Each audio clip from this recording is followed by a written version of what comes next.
मालदीव और भारत दशकों से भरोसेमंद पड़ोसी देश रहा है, लेकिन कुछ समय पहले मालदीव में चीन का समर्थन करने वाली सरकार जब सत्ता में आते हैं तब से बहुत हद तक भारत के साथ रिश्ते खराब हो जाते हैं। और इधर हाल ही में प्रधानमंत्री नरेंद्र मोदी लक्षद्वीप की यात्रा पर मालदीव के 3 मंत्रियों के द्वारा आपत्तिजनक कमेंट करना आग में घी डालने का काम किया है। इससे मालदीव का ही नुकसान होने वाला है। पर मैं आपसे ऐसा क्यों कह रहा हूँ, क्योंकि मालदीव जो है वो खाने पीने से लेकर हेल्थ के मामले में भी भारत पर डिपेंड है। अगर भारत इन सभी चीज़ों पर बैन लगाते हैं तो मालदीव की सारी हेकड़ी निकल जाएगी।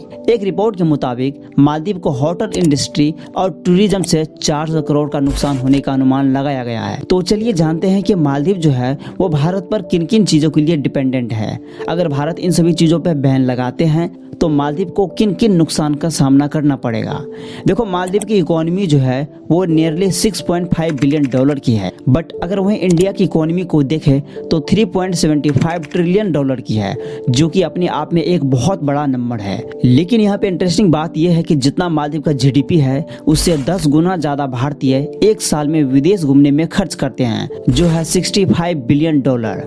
तो चलिए देखते हैं कि मालदीव जो है वो भारत पर कितना % डिपेंडेंट है। देखो, मालदीव का इकोनॉमी जो है वो 6.5 बिलियन डॉलर की है, जबकि मालदीव का जीडीपी लगभग 25% डायरेक्ट टूरिज्म से आता है। अगर भारत की हिस्सेदारी को देखें तो मालदीव पर्यटन मंत्रालय के आंकड़े के अनुसार साल 2020 में 11.33% रहा है, यानी 62,960 भारतीय वो मालदीव गए हैं। तो वहीं 2021 में 22.7% रहा और 2022 में 14.41% रहा, यानी 2,41,382 भारतीय मालदीव गए हैं। और साथ ही मालदीव टूरिज्म के अलावा भी भारत पर कई तरह की चीजों के लिए निर्भर है। जैसा कि मालदीव मुख्य रूप से भारत से स्क्रैप मेटल का इंपोर्ट करता है और साथ ही इसके अलावा इंजीनियरिंग गुड्स और इंडस्ट्रियल प्रोडक्ट जैसा कि फार्मास्यूटिकल्स, रडार, रॉक बोल्डर और सीमेंट, इन सभी तरह चीजों के लिए भारत पर निर्भर है। और साथ ही खाने पीने के मामले में भी भारत पर ही निर्भर है,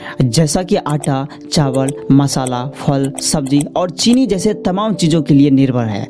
और साथ ही प्लास्टिक और लकड़ी जैसे चीजों के लिए भी भारत पर निर्भर है। जिसके बाद भारत और मालदीव साल 2020 में दूसरे सबसे बड़े ट्रेड पार्टनर के रूप में सामने आया। मालदीव कस्टम सर्विस रिपोर्ट के अनुसार साल 2013 में भारत और मालदीव के बीच 156.30 मिलियन डॉलर का ट्रेड हुआ। तो वहीं साल 2023 में यह ट्रेड बढ़कर 416.6 मिलियन डॉलर का ट्रेड हुआ, जो कि मालदीव के लिए बहुत अच्छी बात थी। लेकिन जिस तरह से मालदीव के साथ रिश्ते खराब हो रहे हैं, इससे तो लगता है कि मालदीव को आगे बहुत बड़ा नुकसान का सामना करना पड़ेगा, क्योंकि इधर हाल ही में टाटा ग्रुप ने लक्षद्वीप में रिस्पोर्ट बनाने जा रहे हैं, जबकि टाटा ग्रुप का कहना है कि साल 2026 तक इस प्रोजेक्ट को कंप्लीट कर लिया जाएगा, जिसमें टूरिज्म के लिए खास इंतजाम किया जाएगा।